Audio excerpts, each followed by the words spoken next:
आपण पाहत आहात RK न्यूज, बातमी तुमची, आवाज आमचा। मुरगुडच्या दत्त मंदिरात ऊद मांजराची दुर्मिळ जोडी अवतरली।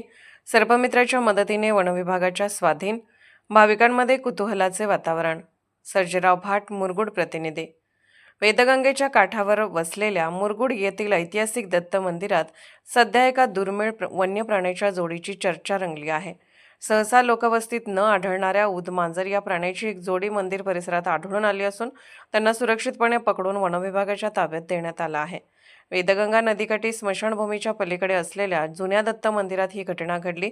मंदिराचे श्रीपूजक अनुभोध गाडगेळ हे नित्यनियमाप्रमाणे दत्त मूर्तीची पूजा करत असताना त्यांना मूर्तीच्या पाठीमागून मांजराच्या ओरडण्याचा पण अधिक तीव्र असा गुरगुरण्याचा आवाज ऐकू आला। त्यांनी जवळ जाऊन पाहिले असता लांब शेपटी असलेली रानटी मांजरासारखी दिसणारी 2 जनावरे तिथे बसलेली दिसली। सुरुवातीला या प्राण्यांना पाहून श्रीपूजक गाडगेळ यांच्या मनात कुतूहल आणि काहीशी भीतीही निर्माण झाली। स्मशानभूमीच्या नजीक आणि देवळात या प्राण्यांनी आश्रय घेतल्याने एक वेगळाच संभ्रम निर्माण झाला होता। त्यांना हुसकवण्याचा प्रयत्न केला असता ते प्राणी अंगावर धावून येत होते।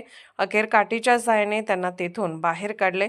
मात्र दुसऱ्या दिवशी ही जोडी पुन्हा मूर्तीमागे ठाण मांडून बसलेली आढळली।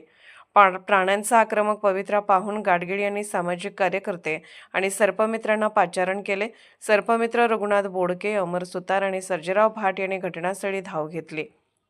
वन्यजीव संरक्षण कायद्याचे गांभीर्य ओळखून त्यांनी मोठ्या शिताफीने या ऊदमांजराच्या जोडीला एका बारदानाच्या पिशवीत सुरक्षितपणे जेरबंद केले। हे प्राणी दुर्मिळ असल्याने आणि वन्यप्राणी संरक्षण कायद्याअंतर्गत संरक्षित असल्याने सर्पमित्रांनी त्यांना तातडीने वनरक्षक खात्याच्या स्वाधीन केले। निसर्गाच्या साखळीतील महत्त्वाचा घटक असलेला हा प्राणी सुरक्षित स्थळी पोहोचल्याने समाधान व्यक्त होत आहे।